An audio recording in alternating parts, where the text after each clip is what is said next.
يا أيها الذين آمنوا إذا قمتم إلى الصلاة فاغسلوا وجوهكم وأيديكم إلى المرافق وامسحوا برؤوسكم وأرجلكم إلى الكعبين وإن كنتم جنبا فاطهروا وإن كنتم مرضى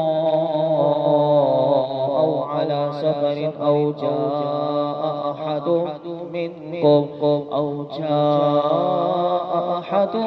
منكم من الغائط أو لامستم النساء فلم تجدوا ماء فتيمموا صعيدا طيبا فامسحوا بوجوهكم وأيديكم ما يريد الله ليجعل عليكم من حرج ولكن يريد ليطهركم وليتم نعمته عليكم لعلكم تشكرون واذكروا نعمة الله عليكم وميثاقه الذي واثقكم به إذ قلتم سمعنا وأطعنا واتقوا الله إن الله عليم بذات الصدور. يا أيها الذين آمنوا كونوا قوامين لله شهداء بالقسط ولا يجرمنكم شنآن قوم على ألا تعدلوا اعدلوا هو أقرب للتقوى واتقوا الله إن الله خبير بما تعملون. وعد الله الذين آمنوا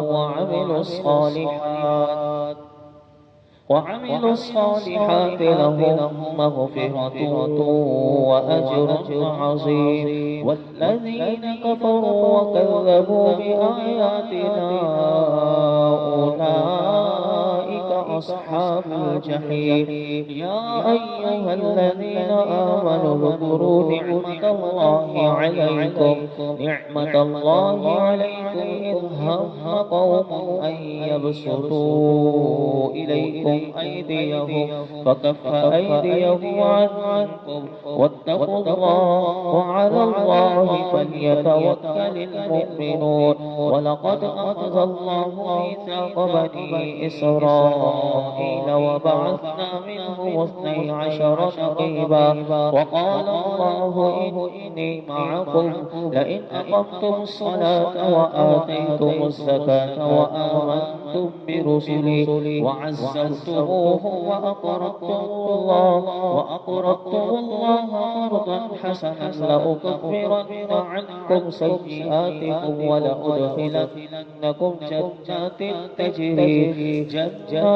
تجري من تحتها الأنهار فمن كفر بعد ذلك منكم فقد ضل سواء السبيل.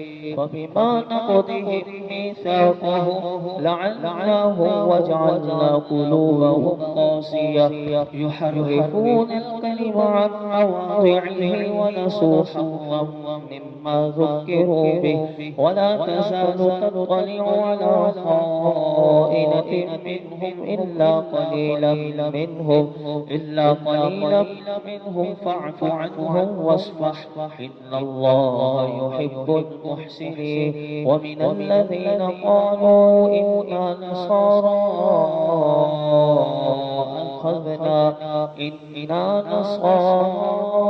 أخذنا ميثاقهم فنسوا حظا مما ذكروا به فأغرينا بينهم العداوة والبغضاء إلى يوم القيامة وسوف ينبئهم الله بما كانوا يصنعون. يا أهل الكتاب قد جاءكم رسولنا يبين لكم كثيرا مما كنتم تخفون من الكتاب ويعفو عن كثير. قد جاءكم من الله نور وكتاب مبين يهدي به الله من اتبع رضوانه سبل السلام ويخرجهم من الظلمات إلى النور بإذنه ويهديهم إلى صراط مستقيم.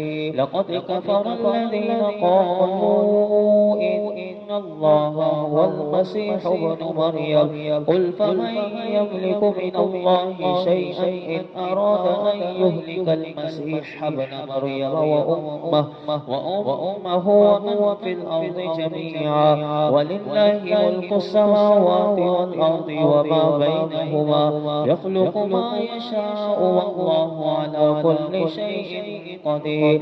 وقالت اليهود والنصارى نحن أبناء الله وأحباؤه قل فلم يعذبكم بذنوبكم بل أنتم بشر ممن خلق يغفر لمن يشاء ويعذب من يشاء ولله ملك السماوات والأرض وما بينهما وإليه المصير. يا أهل الكتاب قد جاءكم رسولنا يبين لكم على فترة من الرسل أن تقولوا ما جاءنا من بشير ولا نذير وقد جاءكم بشير ونذير والله على كل شيء قدير. وإذ قال موسى لقومه يا قوم اذكروا نعمة الله عليكم إذ جعل فيكم أنبياء وجعلكم ملوكا وآتاكم ما لم يؤت أحدا من العالمين. يا قوم ادخلوا الأرض المقدسة التي كتب الله لكم ولا ترتدوا على أدباركم فتنقلبوا خاسرين. قالوا يا موسى إن فيها قوما جبارين وإنا لن ندخلها حتى يخرجوا منها فإن يخرجوا منها فإنا داخلون. قال رجلان من الذين يخافون أنعم الله عليهم وادخلوا عليهم الباب فإذا دخلتموه فإنكم غالبون وعلى الله فتوكلوا إن كنتم مؤمنين. قالوا يا موسى إنا لن ندخلها أبدا ما داموا فيها فاذهب أنت وربك فقاتلا إنا هاهنا قاعدون. قال رب إني لا أملك إلا نفسي وأخي فافرق بيننا وبين القوم الفاسقين. قال فإنها محرمة عليهم 40 سنة يتيهون في الأرض فلا تأس على القوم الفاسقين.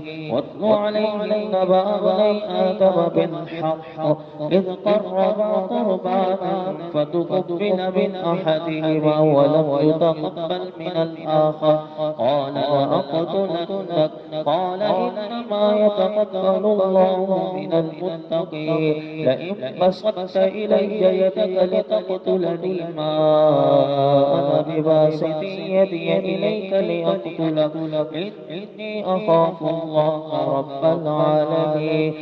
إني أريد أن تبوء بإثمي وإثمك فتكون من أصحاب النار وذلك جزاء الظالمين.